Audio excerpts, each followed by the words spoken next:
হিন্দি গান বা হিন্দি সংস্কৃতি বা উর্দু গান, উর্দু সংস্কৃতি বা বিনদেশি যেই কোনো সাংস্কৃতিক অবস্থান থেকে বের হয়ে আমরা একটা দেশপ্রেমিক বাংলাদেশের সংস্কৃতি তুলে ধরার জন্য এই প্রজন্মকে উদ্বুদ্ধ করার লড়াইয়ে আজকে আমরা ঐক্যবদ্ধ রয়েছি এবং সেটি সবার আগে বাংলাদেশ নামে।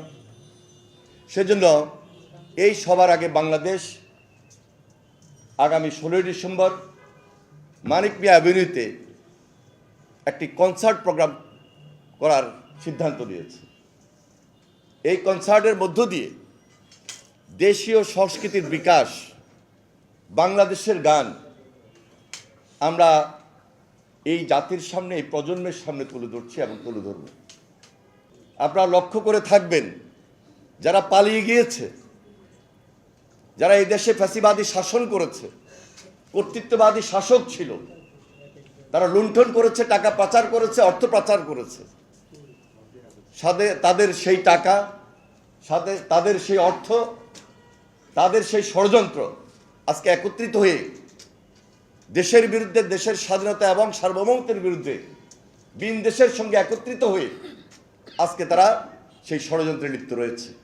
যার কারণে আজকে সবার আগে বাংলাদেশ আমরা প্রাধান্য দিচ্ছি। সবার আগে যে বাংলাদেশ, এটি একটা নতুন ধারণা, নতুন চিন্তা জাতিকে একত্রিত করার জন্য।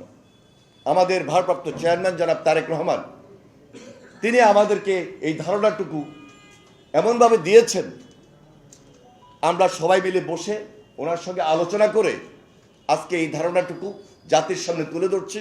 ইনশাল্লাহ আমরা সবাই মিলে আগামী 16 ডিসেম্বর মানিক মিয়া অ্যাভিনিউতে বাংলাদেশের গান, বাংলাদেশের সংস্কৃতির মধ্য দিয়ে আপনাদের সামনে, জাতির সামনে, প্রজন্মের সামনে তুলে ধরছি এবং তুলে ধরব।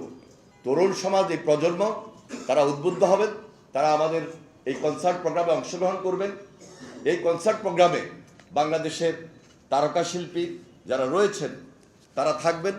তাদের মধ্যে উল্লেখযোগ্য বেবি নাজনীন, মনির খান, আব্দুল হাদি অথবা খুরশিদ আলম, কণা, ইমরান, প্রীতম, জেফার ইন্ডি, কনক চাপা, মৌসুমী। তাছাড়া দলীয় শিল্পী, ব্র্যান্ড আর্টিস্ট যারা রয়েছেন তাদের মধ্যে Nagar Baul jams, ডিফারেন্টাস, arc, sols, শিরোনামহীন, আর্টসেল, অ্যাবোয়েব রাফা, সোনার বাংলা সার্কাস। এখন পর্যন্ত আমরা তাদেরকে অনেকটা নিশ্চিত করতে সক্ষম হয়েছি। হয়তোবা প্লাস মাইনাস আরও হতে পারে।